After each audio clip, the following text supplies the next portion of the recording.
Alors hier, sur les marchés, on a assisté à un crash des métaux. L'or, l'argent, le platine ont tous perdu de la valeur.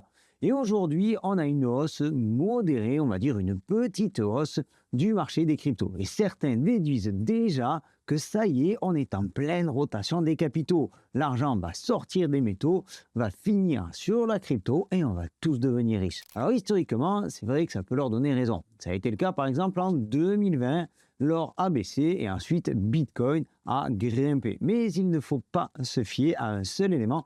Et avant d'affirmer que Bitcoin va exploser parce que l'or, parce que l'argent sont en baisse, il faut peut-être un petit peu comprendre ce qui s'est passé ce week-end. Si tu ne me connais pas encore, je te souhaite la bienvenue sur Objectif Lune. Je m'appelle Sylvain. Ici, on parle de crypto, on parle d'investissement, de macroéconomie. On regarde comme tout ça est lié pour que tu puisses comprendre le maximum de choses avant d'investir. Si tu veux nous soutenir, je t'invite à liker cette vidéo. Si ce n'est pas encore fait, je t'invite à t'abonner en cliquant par ici, à activer la petite cloche. C'est hyper important pour nous, pour l'algorithme, et je t'en remercie. Alors, vendredi, juste avant la clôture, le CME, le Chicago Mercantile Exchange, a relevé l'exigence de marge initiale pour le contrat à terme sur l'argent. Avant, c'était 20 000 $ et maintenant, c'est passé à 25 000 $. Ça, c'est la deuxième hausse en 2 semaines seulement. En gros, ça veut dire que si tu trades avec de l'effet de levier, tu dois mettre plus d'argent sur la table pour couvrir tes positions. Sinon, eh bien, tout simplement, tu risques de te faire liquider. Alors, sachant qu'ils ont mis en place cette nouvelle norme après une hausse exceptionnelle du prix de l'argent, certains n'ont peut-être pas eu de quoi couvrir. Et ce qui a pu forcer des clôtures de position et donc apporter de la volatilité comme on a eu hier sur le marché des métaux. Alors ça, c'est des choses que l'on a déjà vues par le passé, notamment en 1980 et en 2011. À chaque fois, après une hausse exceptionnelle, le CME a relevé son appel de marge. À chaque fois, l'argent a ensuite subi une prise de bénéfice. En 2011, le CME a imposé 5 hausses de marge en 9 jours. Après un pic à 50 $, l'argent a connu une baisse de plus de 30%. Alors, c'est bien beau de se fier à ce qui s'est passé avant, seulement aujourd'hui, les données sont un petit peu différentes, ou du moins elles paraissent différentes. Alors, tout d'abord, il y a une demande accrue de l'argent au niveau industriel. C'est vrai avec les panneaux solaires, avec les véhicules électriques, donc ça, on ne va pas le nier. Autre chose, la hausse actuelle est également liée à des problèmes réels d'offres physiques. La Chine, qui contrôle 60 à 70% du marché mondial de l'argent raffiné, va instaurer un système de licence d'exportation à partir du 1er janvier 2026. Ça veut dire que seules les grandes boîtes agréées par l'État chinois pourront alors exporter.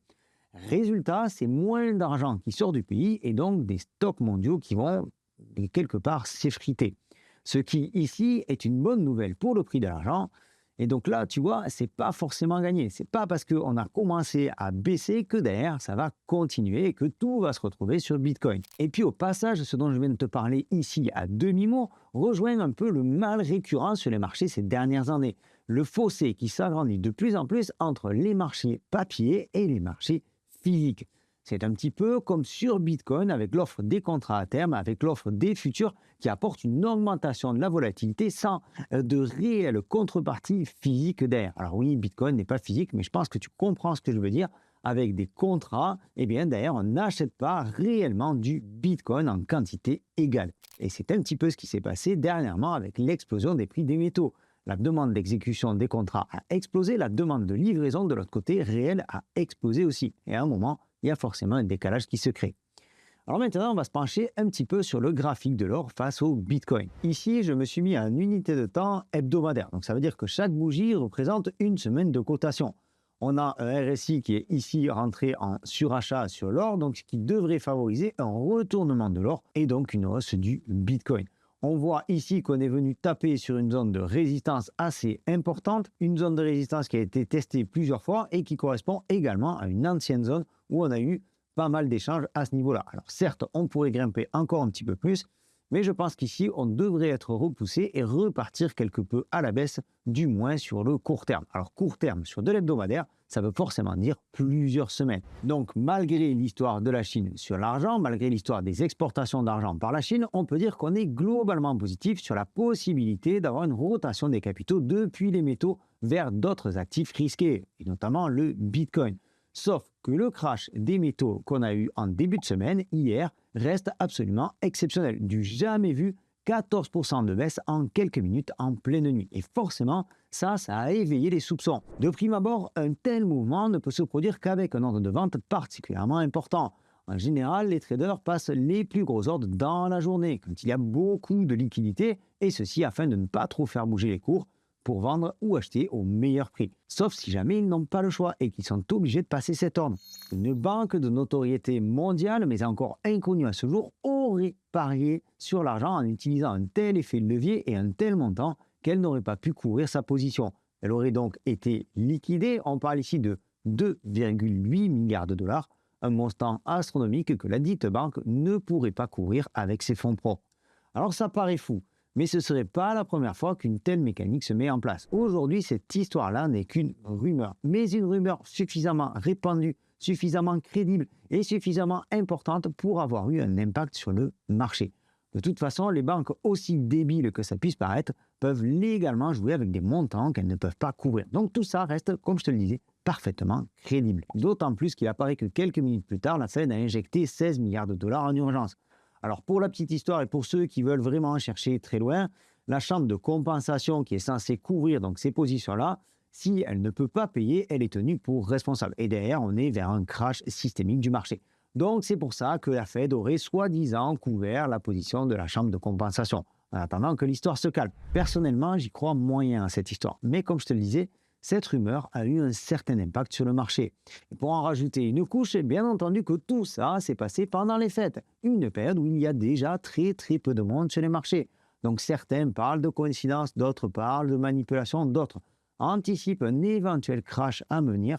Pour ma part, tant que cette rumeur-là n'est pas confirmée, je reste simple, je reste basique, je ne prends toujours pas position. Parce qu'au final, cette situation, cette rumeur, ce retournement des métaux nous expose un marché particulièrement tendu, un marché stressé, un marché sans direction, un marché propice au piège, exactement comme on l'avait prévu pendant cette période de fête. Je t'en ai parlé plusieurs fois sur la chaîne. Je t'ai dit attention, entre le 15 décembre et le 4 ou le 5 janvier, attention, le marché sera particulièrement chiant, le marché sera particulièrement volatile et le marché sera particulièrement particulier. On y est et j'espère que tu as écouté mes conseils de prudence.